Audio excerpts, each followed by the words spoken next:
Assalamualaikum warahmatullahi wabarakatuh. Selamat berjumpa kembali di mata pelajaran IPA. Hari ini kita akan mempelajari tentang elektromagnet. Apa itu elektromagnet? Mula-mula dilakukan percobaan oleh Ørsted. Ørsted melakukan percobaan sebagai berikut. Ada baterai, kemudian ada magnet jarum, lalu ada kabel, yaitu kawat tembaga, kemudian saklar. Pada saat saklar ditutup oleh Ørsted, ternyata magnet jarum akan bergeser ke kiri. Hal ini menyatakan bahwa di sekitar kawat berarus listrik terdapat medan magnet, sehingga dia mempengaruhi medan magnet jarum. Makanya terjadilah tolak-menolak.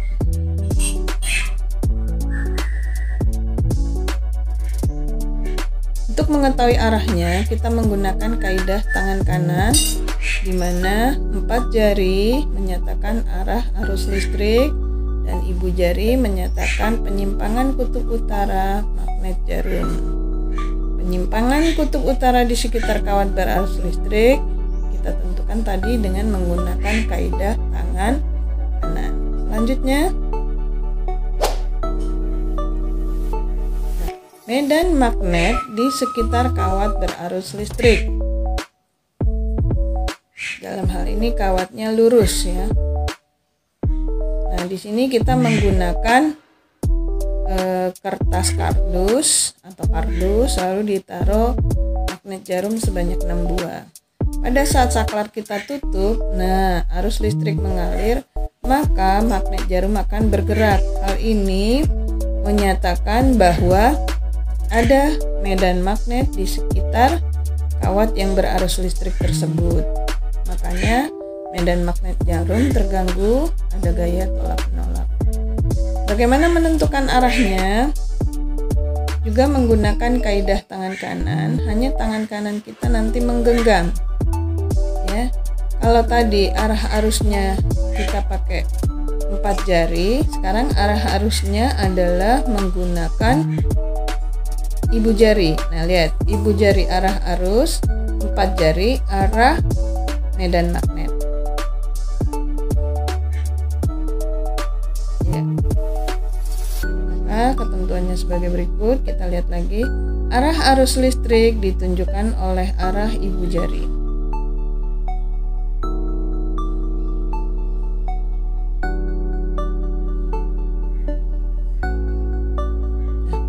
Arah medan magnet yang pada kawat yang bagaimana nih? Kita lanjutkan.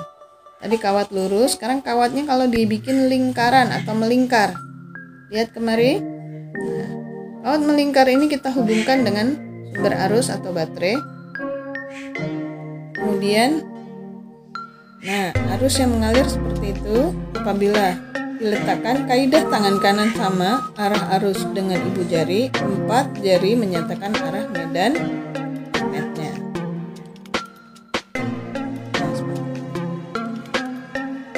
Sekarang kita lanjutkan. Misalkan kawat atau kawat tembaga tadi kita gulung-gulung menjadi solenoida atau kumparan, maka bagaimana dengan arah medan magnetnya? Ini arah medan magnetnya seperti itu. Jadi juga menggunakan kaidah tangan kanan ya. Arah arus di mana yang panjang ini itu adalah plus, masuk ke bawah, maka ibu jari kita adalah menyatakan arah utara, 4 jari menyatakan arah arus listrik.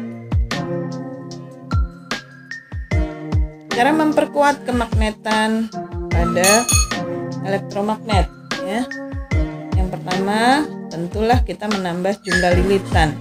Jadi kalau solenoida itu semakin banyak lilitan kawatnya, maka magnet yang terbentuk, elektromagnetnya itu semakin kuat daya tarik magnetnya. Yang kedua yaitu menambah kuat arus listrik dari sumber arus yaitu baterai. Kemudian berikutnya memberi inti besi. Nah, di dalam kumparannya kita masukkan inti besi ya, atau besi. Ada 3 hal yang memperkuat elektromagnet. Alat-alat yang menggunakan teknologi yang menggunakan prinsip atau konsep elektromagnet yang pertama adalah bel listrik. Ini bel listrik. Nah, ini bagian-bagiannya. Perhatikan, itu ada elektromagnetnya. Kemudian itu adalah belnya. Lalu ini adalah pemukul. Kemudian kita lihat ada interruptor, pemutus arus. Lalu yang berikutnya besi lunak. Ya. Bagaimana cara kerjanya? Nanti kita lihat sebagai berikut. Ada pegas. Nah, prinsip kerjanya ketika saklar kita tutup, arus listrik mengalir pada elektromagnet sehingga elektromagnet menjadi magnet.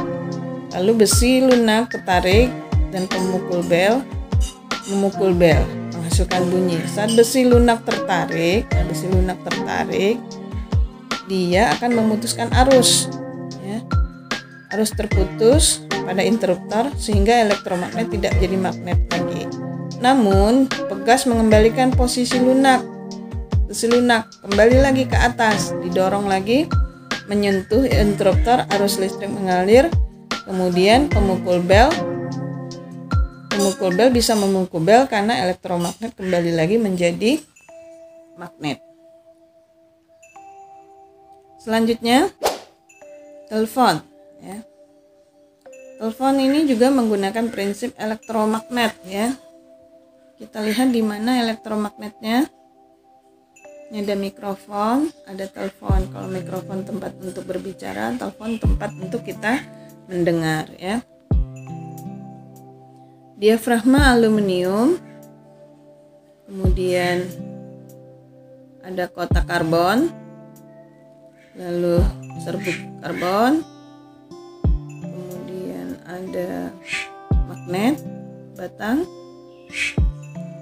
elektromagnet, diafragma besi.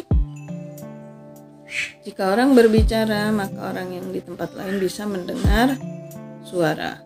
Nah, cara kerjanya, ketika anak berbicara di depan mikrofon, diafragma aluminium bergetar, menyebabkan serbuk karbon tertekan-tekan, yang menyebabkan nilai hambatan serbuk karbon berubah-ubah, sehingga menyebabkan arus listrik yang dialirkan pada elektromagnet pada telepon juga berubah-ubah, yang menyebabkan kekuatan kemagnetan pada elektromagnet juga menjadi berubah-ubah sehingga menggetarkan diafragma besi yang menghasilkan bunyi yang berubah-ubah. Relay juga sama, ini adalah sebagai alat untuk memutus atau menyambung arus listrik kecil pada kendaraan, contohnya mobil, ya, atau motor, starter lah nih, ya, menggunakan relay. Sekarang kita lihat gaya Lorentz. Nah, gaya Lorentz adalah gaya yang muncul pada kawat berarus listrik yang berada di dalam medan magnet. Jadi ada gaya yang muncul pada saat kawat berarus listrik itu berada di medan magnet. Nah, ini kita lihat gambarnya. Nah, ini adalah S dan U yang berbentuk ladam. Ini adalah magnetnya. Kemudian yang warna merah ini adalah kawat yang nanti dihubungkan dengan sumber arus sehingga menjadi kawat berarus listrik. Nah, jika dia berada di antara kutub-kutub magnet, maka muncul gaya. Gaya yang muncul ini kita lihat sekarang. Kita lihat. Nah, gaya yang menggeser plat ini ke kiri itu menyatakan adanya gaya Lorentz. Jadi gaya Lorentz itu adalah gaya yang muncul pada kawat berarus listrik yang berada di dalam medan magnet. Arahnya dapat ditentukan menggunakan kaidah tangan kanan juga, yaitu ibu jari menyatakan arah arus listrik, sedangkan telunjuk menyatakan arah utara selatan dan ketiga jari menyatakan gaya Lorentz-nya. Ini contoh, ya. Namun besarnya gaya Lorentz ditentukan oleh 3 faktor. Yang pertama adalah kuat medan magnet, L panjang kawat, dan I adalah kuat arus listrik. Jadi kalau kita katakan besarnya gaya Lorentz sebanding dengan kuat medan magnet, kuat arus listrik, dan panjang kawat.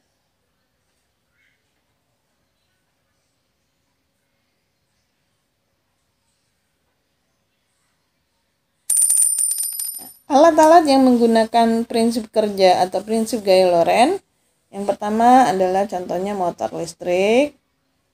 Nih. Jadi motor listrik ini bisa berputar karena ada gaya Lorentz, yaitu kawat berarus listrik yang berada di antara magnet ya, utara dan selatan. Itu bisa berputar-putar. Selain motor listrik, ada juga yang lain-lainnya. Bisa juga prinsip kerja kipas angin, basic meter, ya. Kemudian bor listrik. Itu semualah alat-alat yang menggunakan prinsip kerja gaya Lorentz, ya. Sehingga mereka bisa berputar. Cukup, kita selesaikan sampai di sini pembelajaran kita elektromagnet dan gaya Lorentz. Selamat mengerjakan tugas.